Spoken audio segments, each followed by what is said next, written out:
Every coastline has its stories. Stories fishermen tell only after the sun has gone down. Stories sailors refuse to laugh about. Some speak of ghost ships, others tell of sea monsters lurking beneath the waves. But there is one warning that appears almost everywhere on Earth. Different cultures give her different names: mermaid, siren, rusalka, niño, mamiwata. The names change, the warning does not. If you hear singing where no one should be, turn your boat around.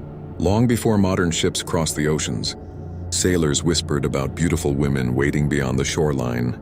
Some claimed they offered treasure. Some claimed they granted wishes. Others believed they guided lost sailors safely home. But those who claimed to have actually followed them rarely returned. The few who did all shared one strange detail. The singing never sounded the same.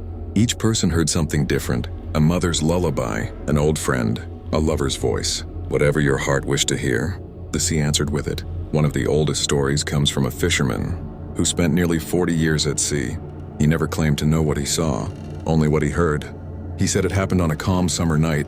The ocean was unusually still, not rough, not stormy, just silent. There was no wind, no seabirds. Even the waves seemed to move without making a sound. His small fishing boat drifted farther from shore than he intended. He reached for the oars, then he heard it. At first, he thought it was the wind. A faint melody carried across the water. Soft, beautiful, almost impossible to make out. He stopped rowing. The song grew clearer. It wasn't coming from the shore. It wasn't another boat. It was somewhere ahead of him. Then something strange happened. The melody changed. It became a song he hadn't heard since he was a child. The lullaby his mother used to sing before bed. She had died over 20 years earlier. He froze. The voice sounded exactly like hers. Not similar, exactly the same. Then, he heard her call his name, quietly, gently, as if she were only a few feet away. Without thinking, he stood and stepped toward the edge of the boat. He couldn't explain why. Every instinct told him someone was waiting just beyond the darkness. Someone he loved. Someone he had missed for years. The voice called his name again, closer this time. He leaned over the side of the boat. The water was perfectly still. Then, a face appeared beneath the surface. A young woman, pale skin, long dark hair drifting through the water like seaweed. She smiled. It wasn't threatening. It wasn't frightening. It was comforting.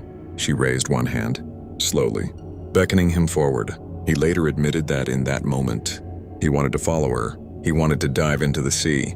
Not because he was forced, because it felt right.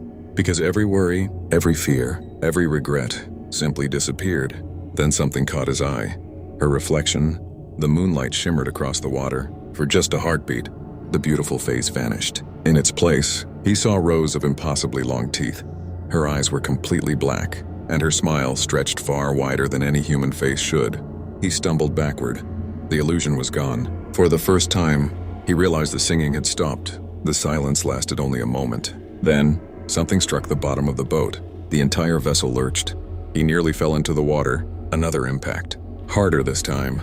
The wooden hull groaned beneath his feet. He grabbed the oars and rowed with everything he had. Behind him, the singing returned. Not louder, closer. It seemed to circle the boat. Sometimes to his left, sometimes to his right, sometimes directly beneath him. He refused to look back. His father had once told him, "The sea only takes those who answer." So he kept rowing, faster. The bumps against the hull became weaker. Then they stopped altogether. The wind returned. The waves found their rhythm again. Seabirds cried overhead. It was as though the ocean had suddenly remembered how to breathe. When he finally reached shore, the village elders didn't ask what had happened. They only looked at his face. One of them quietly said, "You heard her, didn't you?" The fisherman nodded. The old man sighed. Then he spoke the same warning his father had given him decades before. "If the sea ever sings to you again, don't listen, because the second time, it already knows your name." Some stories are just stories. Others have survived for centuries for a reason. If you enjoyed tonight's tale, don't forget to like the video and subscribe for more legends, folklore, and ghost stories from around the world. And if there's a creature or legend you'd like to hear about next, leave it in the comments below. Until next time, sleep well. And if you ever hear someone singing out on the open water, don't answer.